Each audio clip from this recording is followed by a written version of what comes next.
While Who Framed Roger Rabbit is a groundbreaking blend of comedy, noir, and animation, parts of it veer disturbingly close to horror, especially for younger viewers. The film's climax, featuring Judge Doom's true identity reveal, is pure nightmare fuel. Christopher Lloyd's eyes bulging, his voice rising into a shriek, and his cartoon form defying the laws of physics in grotesque fashion. The dip, a chemical used to kill toons, introduces an existential threat that hangs over the movie like toxic smog. Though it's wrapped in slapstick and satire, Roger Rabbit doesn't shy away from the macabre, proving that even cartoons can tap into primal fears.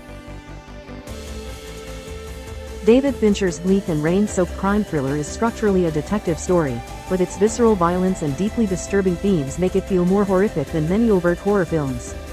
With its grim portrayal of a city corroded by apathy and sin, Say 7 channels the aesthetics and moral dread of horror without relying on the supernatural. The gruesome nature of the 7 deadly sins murders pushes it firmly into nightmare territory, leaving audiences shaken long after the credits roll. This psychological descent into obsession and identity crisis blurs reality in a way that unnerves more than most ghost stories. Black Swan presents the slow unraveling of Nina's mind with an intensity that evokes horror, even though it's dressed in the costume of a prestige drama. Hallucinations, body horror, and a creeping sense of paranoia elevate the film to something far beyond a backstage ballet thriller. Joker is a character study of mental illness and societal neglect wrapped in the grim aesthetic of early Scorsese. While not marketed as horror, the film's depiction of Arthur Fleck's transformation into a symbol of chaos is undeniably disturbing. Its oppressive tone, sudden bursts of violence, and psychological torment offer a horrifying portrait of a man, and a world, coming undone. Jonathan Glazer's sci-fi art film about an alien seductress harvesting men in Scotland unfolds with haunting detachment and eerie minimalism. While it fits into the science fiction category, the movie's otherworldly coldness, existential themes, and use of silence and isolation give it a hypnotic, dread-inducing quality. The disquiet it creates has more in common with horror cinema than most conventional alien narratives. A chilling tale of child abduction and vigilante justice that delves into moral ambiguity and human desperation, Prisoners unfolds in the structure of a mystery thriller. Yet, the film's relentless tension, claustrophobic cinematography, and portrayal of suffering make it emotionally harrowing and thematically adjacent to horror. Its exploration of what people are capable of under pressure lingers uncomfortably in the psyche. Zodiac isn't a slasher, but it captures the paralyzing fear of living under the shadow of a killer. David Fincher's meticulous, slow-burning procedural about the real-life Zodiac murders focuses on obsession, ambiguity, and the toll of unsolved terror. Despite its journalistic precision, the film's sense of unease feels straight out of the horror playbook. Dan Gilroy's Nightcrawler presents a world where the predator is not a monster in the shadows, but a man with a camera and no conscience. The horror here is ethical and existential. Watching Jake Gyllenhaal's Louis Bloom manipulate death and violence for profit is disturbing in ways that don't require gore or jump scares. Its slick neo-noir styling only sharpens the blade. Guillermo del Toro's masterful blend of fantasy and fascism walks a unique genre tightrope. While Pan's Labyrinth is often discussed as dark fantasy, its real-world horrors, war, torture, and cruelty, are made more disturbing by the fairy tale setting. The Pale Man alone is enough to justify horror classification, but it's the emotional weight of the film that haunts most. Few films, horror or otherwise, are as unrelentingly bleak as Threads. This British television movie presents a fictional account of a nuclear strike on Sheffield, and its aftermath, in a way that is chillingly realistic and emotionally devastating. Unlike typical disaster pictures, it avoids melodrama, instead leaning into documentary-style realism that amplifies the horror of global annihilation. There are no monsters here, just the slow, agonizing collapse of society, humanity, and hope. At first glance, The Secret of NIMH may seem like a typical animated children's film, but its tone and themes suggest something far darker. Directed by Don Bluth, this adaptation of Robert C. O'Brien's novel explores genetic experimentation, death, and the desperate fight for survival, all underscored by haunting visuals and an unsettling score. The film's portrayal of fear, power, and the unknown evokes an atmosphere of dread rarely seen in family animation. Based on Richard Adams' novel, The Plague Dogs is a harrowing animated film that confronts themes of animal testing, isolation, and survival with an emotional brutality rarely seen in the medium. Directed by Martin Rosen, the picture follows two escaped laboratory dogs navigating a harsh world while being hunted as potential disease carriers.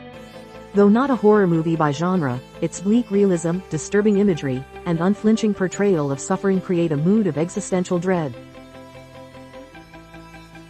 Lynne Ramsay's We Need to Talk About Kevin is a psychological drama on paper, but its emotional and thematic undercurrents align it closely with horror. The film chronicles a mother's torment as she grapples with the realization that her son may have been born with a capacity for evil. Through fragmented storytelling, oppressive sound design, and a chilling performance by Ezra Miller, the film evokes a sense of fear that builds steadily toward an inevitable, horrifying act. Set in the seemingly ordinary suburbs of 1990s America, Super Dark Times begins as a coming-of-age story before spiraling into something far more disturbing.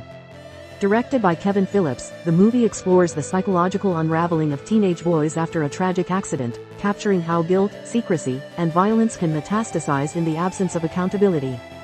While technically a thriller, its oppressive atmosphere, sharp tonal shift, and haunting climax root it in territory that borders on pure horror.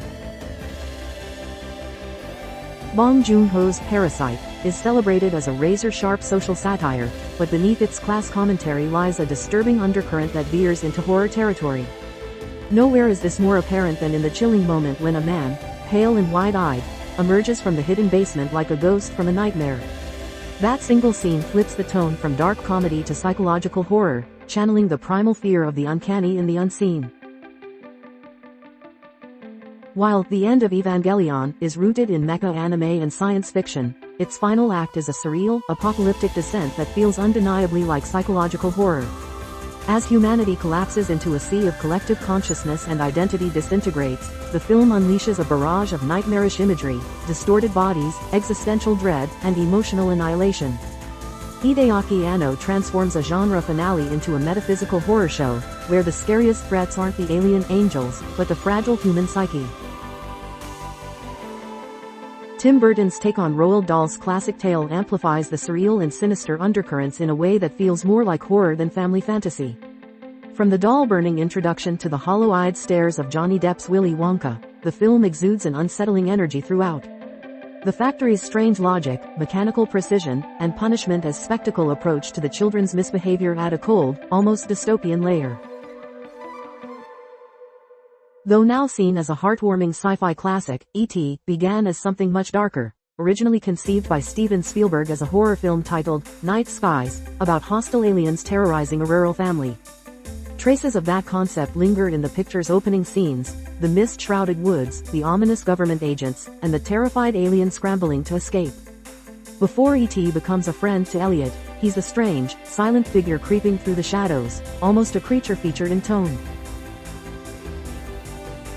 Few animated films have shocked audiences quite like Watership Down.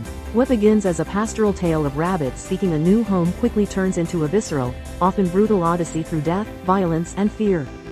Adapted from Richard Adams' novel, the movie presents its animal protagonists with a seriousness that borders on myth, underscored by haunting visuals and an unnerving score. From prophetic visions of doom to bloody clashes with rival Warrens, its disturbing imagery lingers long after the credits roll. From its very first moments, The Terminator pulses with the tension and pacing of a horror film. Though widely known as a sci-fi thriller, its DNA is deeply rooted in slasher tropes. An unstoppable killer, a vulnerable protagonist, and a mounting sense of inescapable doom. The motel body horror scene, where the machine repairs itself in grim detail, and the skeletal Terminator's final form feels straight out of a nightmare. On the surface, Return to Oz is a sequel to a beloved fantasy, but its tone veers sharply into nightmare territory.